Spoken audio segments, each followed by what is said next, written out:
So the other night, I was in the design district in Dallas, and I was walking down an alley, and then out from behind this dumpster comes this dude with his knife. But it was actually my buddy Dave, and we were filming a review for Modlite.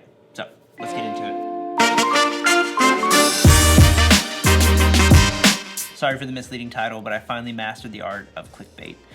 So how this all started was I did a filming for TRIARC in the Pushing Forward series with Brian Valise from Slide Tack Training, and he was talking about his Modlites, and off camera him and I were talking, and he was telling me about it, and I was checking him out. So I was a little interested in it because I've been running Surefire for forever. And I was talking to my buddy over at Goonin Gear LLC in Massachusetts. So if you're looking for night vision stuff, and especially if you're on the East Coast, hit him up. I'll leave a link down below. Great guy, great company, very knowledgeable. So if you have any questions, hit them up. But I was talking to him, and we were talking about Modlite and the benefits of it, how it compared to other lights on the market. And he was like, hey man, I've got a PLHv2 head. I'll send it to you, run it on your dual fuel body and see what you think. So I ran it for a little bit, and I was really, really interested in it. I wanted to do further testing. So then Big Tex Outdoors said, hey, we'll send you an OKW and a PLHv2 with the body and the charger, and you can do a more in-depth review. So go check out Big Tex Outdoors. Big thanks to them, sponsors of the channel. Goonlife saves you 13%, and they have everything that you need. I know they're constantly getting stuff back in stock, and their shipment time is really, really quick. So like I ordered some stuff from there the other day, and it shipped same day. Everybody that I know that's bought stuff from there, it's shipped same day. So great guys over at Big Tex Outdoors. Big thanks to them for sending the Modlites out for me to test. Really quick, what they sent me was two 18650 bodies, one for the weapon mounted light and then one for handheld. I also got an OKW head as well as the new PLHv2 head.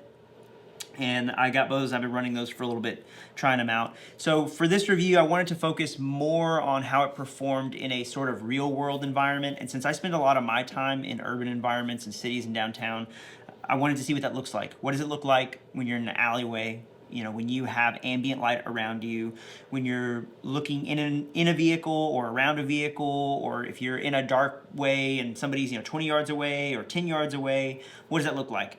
And I did it as a comparison to Surefire simply because I own Surefire, but also because that's kind of the industry standard right now. Surefire has been that pedigree, it's that name that everybody knows. So how does it compare to that? Because price point, they're kind of close. Modlites aren't cheap as far as price goes. So is it worth it? Is it going to beat out what we already know, what's already the standard? So they sent me these. They also sent the Nightcore charger. I happen to have two Phoenix batteries that were 18650s, so I had backups to run. Compared to the Surefire, I've got the EDC-L2 that I've been running for a little bit, again with the switchback, or the Theorem switchback on there, and then their Scoutlight M600D. Was running that one as well, but this is the dual fuel version that comes with the battery inside, with the charger.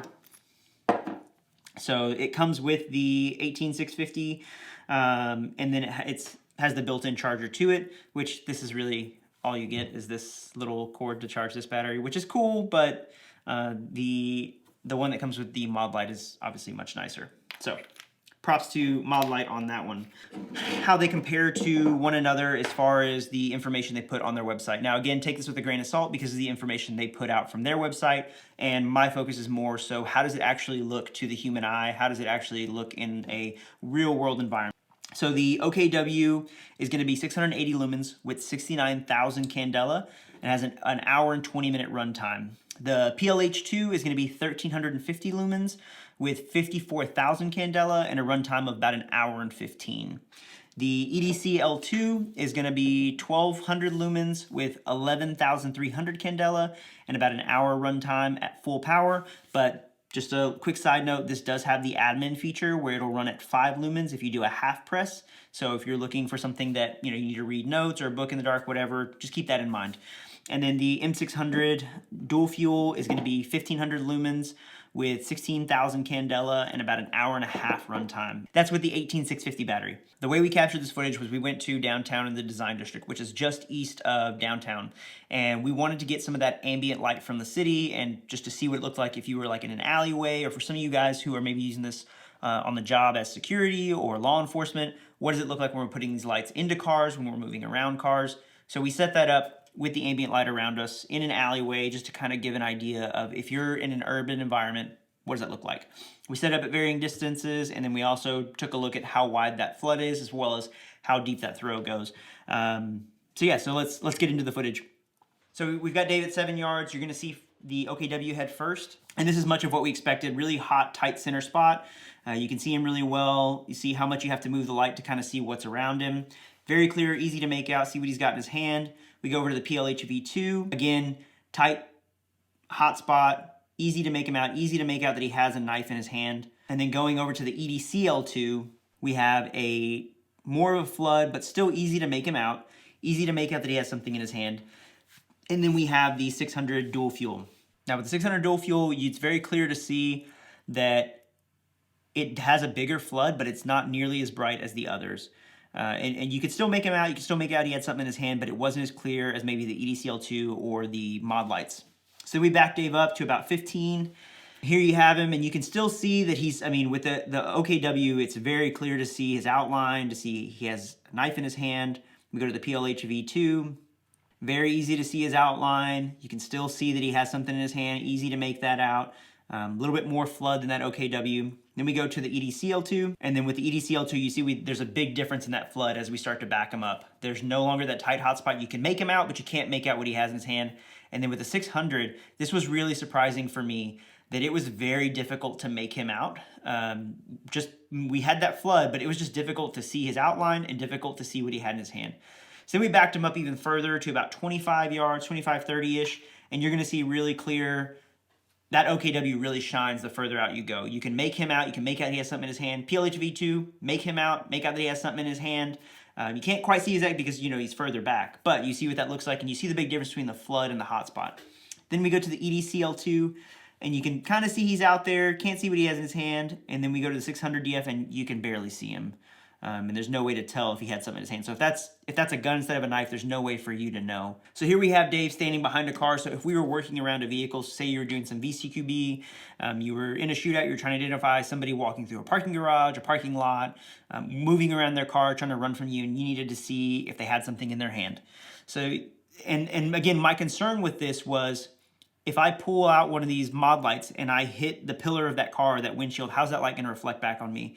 So you see with that tight hot spot, it was easy to pick up Dave, and then you see with that against the car what that flood looks like, or what that reflection of light looks like back at you into your eye. And then we have the PLHv2. Again, not nearly as bad as I thought it would be. I thought it'd be much worse, be getting a lot more flood back into my eyes. EDC-L2. You can see, because it's not as bright a light or doesn't have as big a hot spot, even with that, wasn't really an issue. And then the 600DF. So with all three of these at close proximity, easy to make them out, not too big of an issue, just be aware of it as you're moving the light in and around the vehicle. So moving on to looking into a vehicle, I believe this is where the Surefires outperform the Modlites, especially the OKW. Because the Surefires have that wider flood, when you're looking into a vehicle, you'll see, as we look at the OKW, it puts a really tight hot spot. So we see Dave, but we can't see the back seat. We can't see the passenger seat. So if you come out and you put that light on the driver, and then there's somebody in the passenger seat who has something in their hands, whatever that may be, and they intend to use that against you, it's going to be too late for you to know. And you'll see how far we have to move the light off of the driver in order to see that. And then by the time you come back, there's no way to tell if he's grabbing something or not grabbing something. Then we go over to the PLHv2. It's not nearly as bad, but it's still, you can kind of see there's a little bit of floodlight over towards the back seat or the passenger seat. So you can kind of make something out there, but there's no positive idea of what's going on there. So again, we have to move the light a whole lot. We lose clear visual of the driver and what he's doing with his hands. Then we go over to the EDC-L2. And this, for me, I think really looked good for the EDC-L2. So with the EDC-L2, we put on the driver, and we can see pretty clear into the car. We can see the back seat, the front seat, see the driver, and that wide flood was performed really well. 600DF, same thing, but again, just not as bright. That was kind of the ongoing theme of the test, was that it was surprisingly just not as bright as the other lights. And it was fully charged. It was at full power, so I don't know what the issue was there. So a few quick notes on durability, runtime, and accessories. As far as durability goes, I think that's going to be something that the market is going to have to tell over time. I think one sample size, as far as myself or whoever else reviews this online, I don't think that's enough sample size to tell, because we know the quality and performance of Surefire over years and years and years of performance. Modlite is still yet to have that time in to be able to say, yes, this is just as durable or more durable. That will tell over time. So far, everything that I've experienced or that I've seen other people experience shows that it's on that track to be just as durable, if not more. So that's not really an issue. Now, when it comes to performance as far as runtime, I think that the main thing to keep in mind here is it's going to vary from user to user depending on how you use your light. Are you running it at constant on for long duration? Are you turning it off and on for a long duration? What does your shift time look like? How often do you charge your batteries or change your batteries? So I would say just to keep in mind, no matter which route you go, whether you go Surefire, whether you go Modlite, or you go Streamlight or something else, get you one of these, get you a Theorem cell vault, and then get you some extra batteries. So charge them up, throw them in there, and then when you're on shift, if you need to change them halfway through your shift so that you're ready, you know, when you take your a break for eating or you're doing a report, whatever, or if you're in a class, have these as backup and just swap them out, be ready to go. It's gonna happen no matter what you do, whether you have it for the Surefire or the Modlite. Doesn't really matter. Just be prepared with those. It's, you know, only cost you a few bucks to have that backup. It's better than having your light go completely dead and not having spare batteries. I will say, as far as charging goes, it is more convenient and better to do it with the batteries that come with the Modlite as opposed to the Surefire dual fuel with their charger.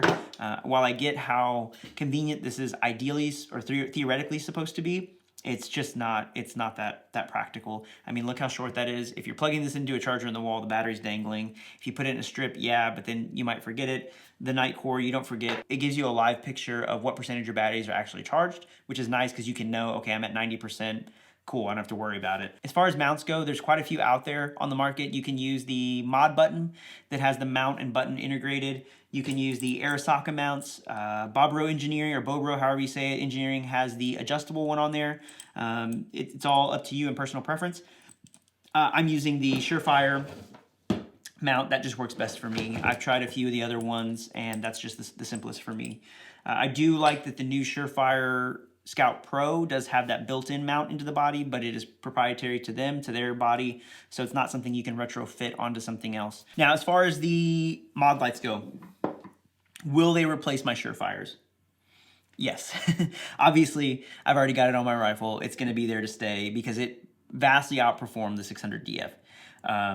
Now, when it comes to handheld, that one is a little bit up in the air because I still really like the EDC-L2 for the flood. If I were law enforcement and I was needing a light that I could use for admin work as well as searching and scanning, this would be still probably my go-to, simply because it has that wider flood. So if I'm looking into a vehicle or needing to get a lot of information at once, this allows me to do that. It also has the admin cap on it, so you can half press and get that 5 lumen, so it's not disrupting your natural night vision too much. And then if you want that full lumens, you just full press.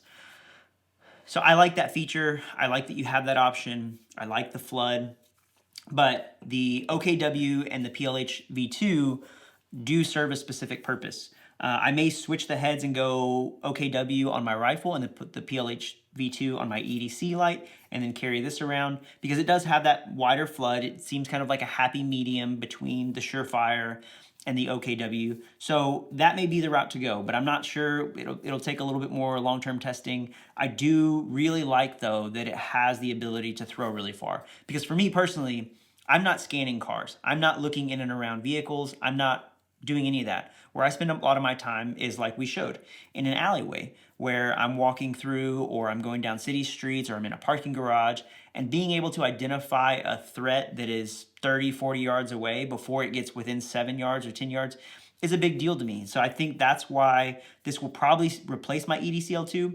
But again, if I was doing it on patrol, I'd probably hang on to this and keep this around. But for me personally, I think this is going to be what I need and what I'll be using most of the time because it just suits better for what I'm doing. And the sooner I can identify a potential threat, the better. And that's what this gives me. The Modlite gives me the opportunity to do that and to be able to make decisions to either, one, am I going to have to defend myself, or two, I need to get out of that situation as fast as possible. So as much space as I can create between me and that person, the better, or that thing, you know, if you're hunting or whatever. So I like this a lot, and this will most likely be replacing it. But thanks for watching, guys. I appreciate all of you, and thank you for all of you who've supported me along this journey. If you haven't already, make sure you hit that like and subscribe. Karate chop that bell so you get notified every time I upload a video, and I will see you guys in the next one. Oh yeah, really quick. So I changed the lighting a little bit in the background. Let me know what you guys think in the comments down below. Do you like it? Do you not? I thought about changing up the office space, but this works for now, so we'll see. I gotta give you guys a tour. I know a lot of you have been asking for that, so I'll give a tour of the office space and we'll go over that one day.